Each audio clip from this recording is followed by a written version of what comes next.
आज हम श्री दरबार साहिब में उस स्थान के दर्शन करने जा रहे हैं जहां पर श्री गुरु ग्रंथ साहिब जी का सुखासन किया जाता है, जिसे कोठा साहिब कहते हैं। सबसे पहले हम इतिहास जानते हैं संगत जी। जब धन धन श्री गुरु अर्जुन पाशाह जी ने आदि ग्रंथ साहिब का संपादन किया तो संपादना के बाद आदि ग्रंथ साहिब जी का पहला प्रकाश श्री दरबार साहिब में किया गया था और पहले मुख्य ग्रंथी साहब की सेवा बाबा बुड्ढा जी को सौंपी गई, जिन्होंने अब तक के सभी गुरु साहबान के दर्शन किए थे और आदि ग्रंथ साहिब जी के दर्शन करने वाले भी वे पहले व्यक्ति थे और सबसे पहला हुक्म लेने वाले भी बाबा बुड्ढा जी ही थे, जिन्होंने सबसे पहला हुक्मनामा पढ़कर सुनाया, संतां के कार्य आप खलोया, हर कम करावन आया राम।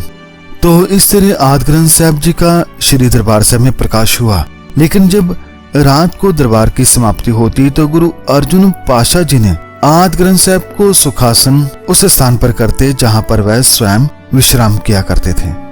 संगत जी, कहा जाता है कि श्री गुरु अर्जुन पाशाह जी के समय अमृत सरोवर की कार सेवा करते समय जो मिट्टी सरोवर से निकाली गई उससे एक कच्चा कोठा तैयार किया गया, जिसे अब कोठा साहिब कहा जाता है।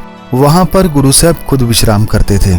परंतु जब आदि ग्रंथ साहिब का प्रकाश श्री दरबार साहिब में हुआ तो रात्रि के समय उसे कोठा साहिब में सुखासन का स्थान बना दिया गया।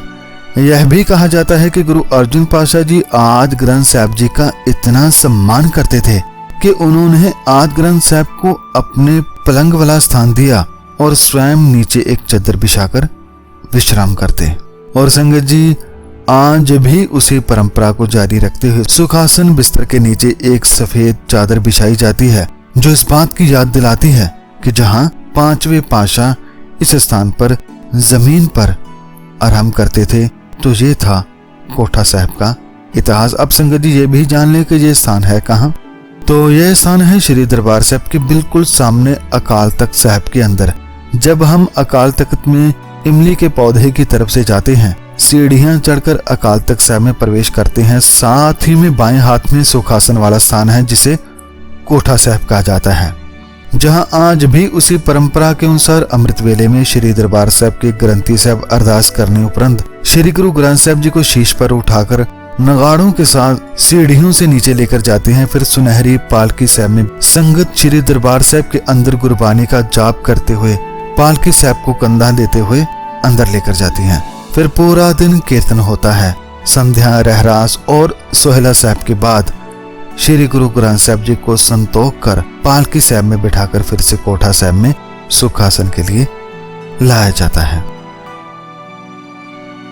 तो ये थी कोठा साहिब के बारे में संक्षिप्त जानकारी। तो आप जब भी अब श्री दरबार साहिब के दर्शनों के लिए आए तो अकाल तख्त साहिब के अंदर इस स्थान के दर्शन भी जरूर करें। धन्यवाद। वाहिगुरु जी का खालसा, वाहिगुरु जी की फतेह।